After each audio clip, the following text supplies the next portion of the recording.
डोंबिवली जवळील निळजे गाव परिसरातील एका हाय प्रोफाईल सोसायटीजवळ एक इसम एमडी ड्रग्ज विक्री करण्यासाठी येणार असल्याची माहिती मानपाडा पोलिसांना मिळाली होती।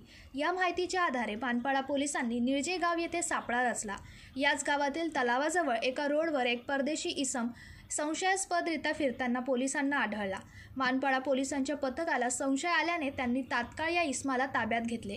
त्यांच्या जवळील असलेल्या बॅगेची झडती घेतली असता पोलिसांना धक्का बसला।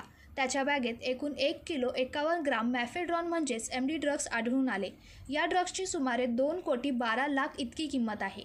पोलिसांनी तात्काळ हे ड्रग्ज जप्त करत इसा बकायोका या आरोपीला बेड्या ठोकल्यात।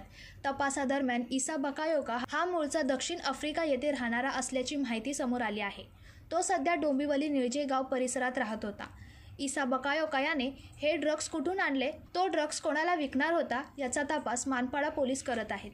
आठवडाभरापूर्वी मानपाडा पोलिसांनी खोणी येथील एका हाय प्रोफाईल सोसायटीत छापा टाकत सुमारे 2 कोटी रुपयांचे ड्रग्ज जप्त केले होते। या प्रकरणी त्यांनी एका महिलेसह 4 देखील बेड्या ठोकल्या होत्या। त्या प्रकरणातील मुख्य सूत्रधाराचे देखील परदेशात येणे जाणे असल्याची माहिती समोर आली होती। हे प्रकरण ताजे असताना खोनीपासून काही अंतरावर असलेल्या निळजे गावात देखील एका परदेशी ड्रग्ज तस्कराला बेड्या ठोकण्यात आल्याने डोंबिवलीमधील ड्रग्ज तस्करीचे इंटरनॅशनल कनेक्शन पुन्हा एकदा समोर आलं आहे। या ड्रग्ज तस्करीच्या धंद्यात इंटरनॅशनल कनेक्शन असून आणखी काही साथीदार असल्याची शक्यता पोलिसांनी वर्तवली असून पोलीस या साथीदारांचा शोध घेत आहे। मानपाडा पोलीस स्टेशनच्या अंतर्गत पूर्ण आपली सिनियर पी आणि त्यांच्या सर्व टीमने ही अतिशय चांगली अशी कामगिरी केलेली आहे। मागच्या आठवड्यामध्ये सुद्धा आपण 2 कोटीपेक्षा जास्त किमतीचं एमडी या भागातून आपण जप्त केलं होतं पलावा एरियामधून, आणि त्याच्यामध्ये आपण 4 जणांना अटक केलेली होती। त्यातला मेन आरोपी जो आहे त्याला आपण हैदराबाद एअरपोर्ट इथून बाहेर देशात जात असताना त्याला अटक केलेली होती।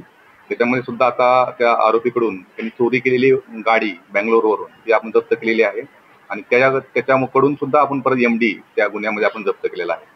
आणि दुसरी मोठी जी कारवाई केलेली आहे काल रात्री आपले पोलीस स्टेशनचे सिनियर पीआय, नंतर पीआय गुंड, पीआय चोपडे, एपीआय सागर चव्हाण, एपीआय कुंभार आणि सर्व आमचे डीबीचं पथक यांना त्या प्रकारे माहिती मिळाली की परदेशी नागरिक निळजे भागामध्ये एमडी विकण्याकरता येत आहे, आणि सापळा रचला असता आपल्या त्या ठिकाणी तो परदेशी नागरिक, आणि त्याच्याकडे 2 कोटीपेक्षा जास्त, त्यामध्ये टोटल 1500 ग्रॅमपेक्षा जास्त एमडी त्याच्याकडून आपण हस्तगत केलेला आहे। त्याची किंमत आंतरराष्ट्रीय मार्केटमध्ये 2 कोटीपेक्षा जास्त आहे, आणि त्याचं नाव जे आहे तो आहे इसा बकायोका, वय 36।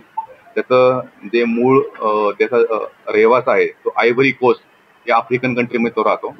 यापूर्वी तो नवी मुंबईमध्ये राहता आता पण आपला निष्पन्न झालेला आहे, आणि तो निळजे भागामध्ये सदरचा माल विक्री करता येणार आहे अशा प्रकारची माहिती मिळाल्यानंतर आपल्या सर्व टीमने जाऊन त्या ठिकाणी त्या ताब्यात घेऊन त्याच्यावरती कारवाई केलेली आहे।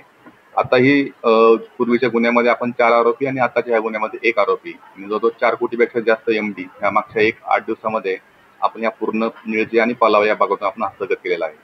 सदरची कामगिरी जी आहे आमचे माननीय CP sir Ashutosh Dumbare sir, joint CP sir, additional CP sir यांच्या सर्वांच्या मार्गदर्शनाखाली केलेली आहे। आणि याच्यामध्ये जे आमचे कर्मचारी जे आहेत, पोलीस हवालदार पाटील, पोलीस हवालदार माळी, पोलीस हवालदार राठोड, पोलीस शिपाई आढे, पोलीस शिपाई गरुड, पोलीस शिपाई झांजुर्णे आणि पोलीस शिपाई चौधर या सर्व टीमने आणि सिनियर पीआय संदीपान शिंदे यांच्या मार्गदर्शनाखाली नेतृत्वाखाली ही अतिशय उत्कृष्ट अशी कामगिरी मानपाडा पोलीस स्टेशन केलेली आहे। सदरच्यामध्ये अजूनही आपण हा सदरचा माल कोणत्या ठिकाणी आणला होता, त्या कोणत्या ठिकाणी मॅन्युफॅक्चर केलेला होता याबाबतचा तपास सुरू आहे।